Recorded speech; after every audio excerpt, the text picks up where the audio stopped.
Ever since Alphonso Davies took the world by storm, as he helped Bayern Munich lift the Champions League title, interest in Canadian soccer has never been higher. Traditionally known for hockey, the Canucks could actually have a pretty good national team if some players chose to represent them instead of other countries. I think it's interesting to take a look at some of these players, so today, I bring you the best possible Canadian 11 if all eligible players chose to represent them. In order to be eligible to represent a team, a player must be born in the country, raised in the country, a citizen of that country, or the player has lived in the country for more than 5 years.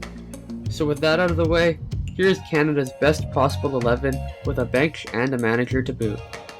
Goalkeeper, Yassine Bounou. Starting between the sticks, it's a tough choice as Canada has many capable goalkeepers. I think Yassine Bounou edges the spot due to his recent accomplishments with Sevilla, winning the Europa League.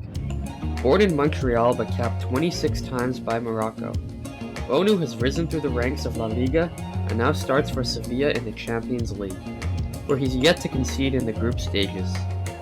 At 29, Bounou still has room to grow, and I expect him to be a crucial part of Sevilla's team as they compete in La Liga and the knockout stages of the Champions League. Right back, Richie Laryea. At right back, we have current Canadian international Richie Laryea. The 25-year-old has been capped 6 times by Canada since making his debut last year, on the back of an impressive season with Toronto FC. The right back is a very capable defender and looks good in the attack, scoring 4 times and assisting 5 in just 21 games this season. Capable of making great runs, intercepting the ball, beating his man, or timing a tackle to break up play, Laryea still has room to improve and is a capable player to hold down the right flank. Right centre back, Daniil Henry. The second Canadian to feature, Suwon Samsung Blue Wings defender Daniil Henry is a physical, commanding presence that will put in a shift at the back. The former West Ham and Vancouver Whitecaps man moved to South Korea this year, where he linked up with AFC Champions League team Suwon Samsung Blue Wings. The Korean Cup champions currently find themselves sitting 10th in the K-League, as Henry plays a crucial role as the star defender in their back line. Capped 31 times by Canada, Henry has proved himself enough to earn a spot in this 11 as well. Left centre back, Fakeo Tomori. Young Chelsea centre back Fakeo Tomori is a superb addition to the lineup, and the 22-year-old has already established himself in Frank Lampard's side. Physical, aggressive, and good on the ball, Tomori is an excellent, well-rounded defender. Born in Calgary and capped once by Canada's under-20s, Tomori has made it in England and has already been capped by the Three Lions. With 17 Premier League appearances and 81 championship appearances, Tomori is one to watch in the future and has excellent potential. Left back, Alphonso Davies. By far the easiest inclusion in this list, Alphonso Davies took the world by storm as he played a crucial role in Bayern's treble-winning side. The Bayern Munich man is an absolute golden boy, whose incredible speed and strength allows him to pull a shift from across the left flank, creating chances by crossing or through wing play, opening space, and tracking back to always cover the defensive third. Davies was born in Ghana as a refugee, but moved to Canada as a young boy and established himself as one of Vancouver Whitecaps' top prospects. One of the youngest MLS debutants, he started in the MLS before making his big money move to Germany. Capped 17 times already by Canada, Davies is one of the world's top prospects and already looks to be Canada's best ever player. Defensive midfielder, Michael Bradley. The name Michael Bradley automatically puts images of the United States in anyone's mind, but having played for Toronto FC for well over 5 years, Bradley is eligible to represent Canada. Or he would be, if the veteran defensive midfielder wasn't already capped by America 151 times. Bradley turned out for the likes of Villa, Roma, and Mönchengladbach before settling in Toronto, and since returning to the field after a series of injuries, He's shown why he's a key man in the Toronto engine, as Toronto FC finished second in their Eastern Conference group. He forms the base of our diamond, and his defensive ability and eye for a pass means he can be a threat on the counter or a brick wall in the low block if needed. Right center mid, Jonathan Osorio. A great player for any side, Toronto FC legend and teammate of Bradley's, Jonathan Osorio is an excellent shout at central midfield. The Toronto FC record appearance holder has been capped 34 times by Canada, scoring 5 times. I think Osorio tends to be underrated by many Europeans, as he is seen as an unknown quantity, having played for Toronto FC since his debut in 2013, but I think he can do a good job across the pond. Osorio is a complete package. He's comfortable playing anywhere in the midfield, and he can run the play for the side, linking up attack and defense. Osorio has good defensive ability, and an eye for goal as well, occasionally lining up on the edge of the box for a well-played shot into the back of the net. He can run the play in a double pivot, but we've got him on the right of a diamond to make room for others in the squad, and Osorio couldn't miss out on the team due to his versatility and skill. Left center mid, Jonathan de Guzman. Adding experience to the lineup, former Dutch international Jonathan de Guzman partners Osorio in central midfield. Born in Toronto but raised in the Netherlands, Jonathan chose to represent the Netherlands, unlike his brother Julian, who went on to become the most capped player for Canada of all time. Rising through the ranks at Feyenoord, de Guzman played in the midfield role in teams across Europe, going to Mallorca and Villarreal in Spain before playing for Swansea, Napoli, and other Italian teams.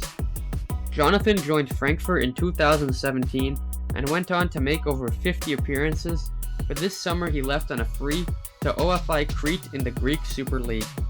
De Guzman ended up playing for the Netherlands in the 2014 World Cup, and he's been capped by them 14 times. I think he's still good enough to get into this side, and he could still do the job in the Bundesliga. Attacking midfield, Brian Cristante. Despite being a Canadian citizen due to his father, it was never in doubt where Cristante wanted to play international football. Turning out for Italy at under 16, 17, 18, 19, 20, and 21 level before securing 9 caps and scoring a goal for the Azzurri. Cristante is an excellent player and the best in the midfield. Comfortable anywhere in central midfield, he plays as an attacking midfielder on the tip of the diamond due to his ability and to accommodate other members of the squad. With an eye for the pass, Cristante can direct play and be creative to break down opposition, and his shooting ability means he will have to be pressured farther outside the box. Putting him as an attacking midfielder will draw out defenses and create more space for the strikers. Currently a regular at Roma, Cristante broke into the AC Milan first team at just 18 years of age, and has since played for Benfica and Atalanta as well. At age 25, Cristante is far from the finished product and will go on to be a key man at the Stadio Olimpico. Right striker, Jonathan Davies. On the right side of our two-man striker team, we have hot prospect Jonathan Davies. An absolute wonder kid, David tore it up in Belgium before moving to Lille in Ligue 1. Born in Brooklyn but raised in Canada, David was capped at under 16, 17, and 23 level before going on to score 11 goals in just 12 caps, and the 20-year-old looks to have an excellent career ahead of him. After a slow start to life in Lille, he scored his first goal for the side in a 4-0 league win over FC Lorient, and looks to establish himself in Europe's top leagues.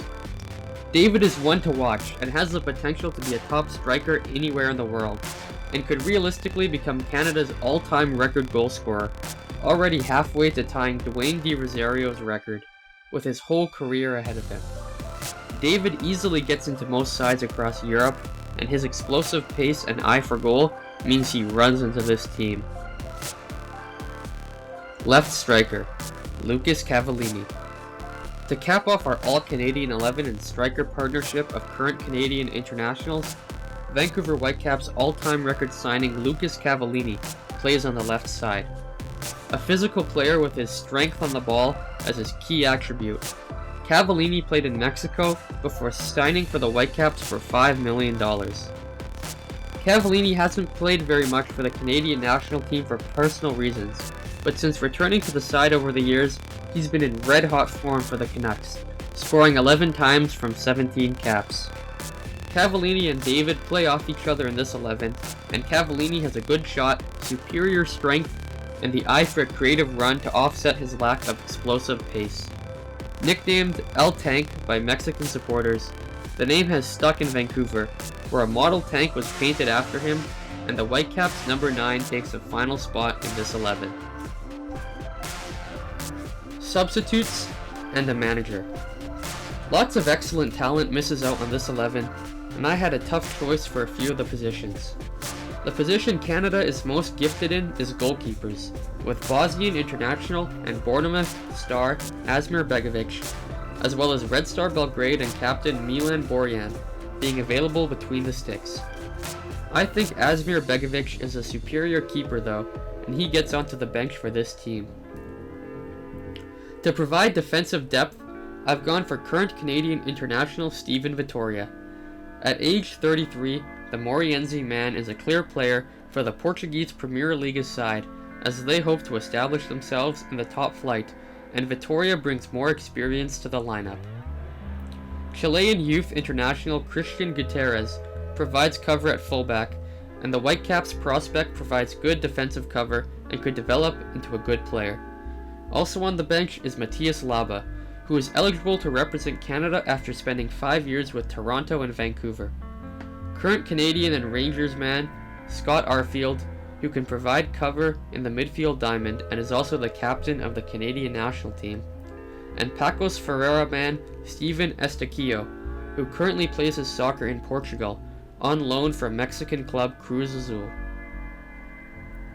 Up top is a difficult decision between two Toronto FC and American internationals, Josie Altidore and Ayo Akinola.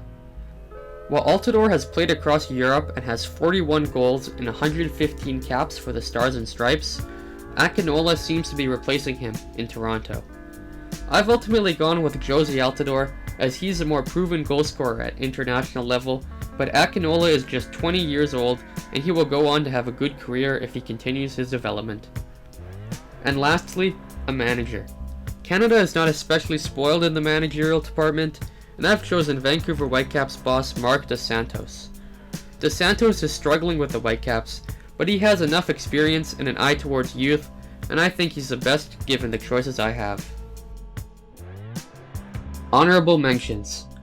Some honourable mentions that missed out include Cardiff City winger Junior Hoyett, Minnesota United's Ethan Finlay, LAFC's Mark-Anthony Kai, Istanbul Besiktas duo Kyle Lauren and Atiba Hutchinson, former Portuguese international Ricardo Ferreira, Toronto FC and Americans Ayo Akinola and Marky Delgado, Red Star captain Milan Borjan, and American international Ted Bunbury. Thank you all for watching. Hope you enjoyed that video. If you have any questions or suggestions or ideas, put them in the comments and I'll look at them all. Stay tuned for more videos and have a great day.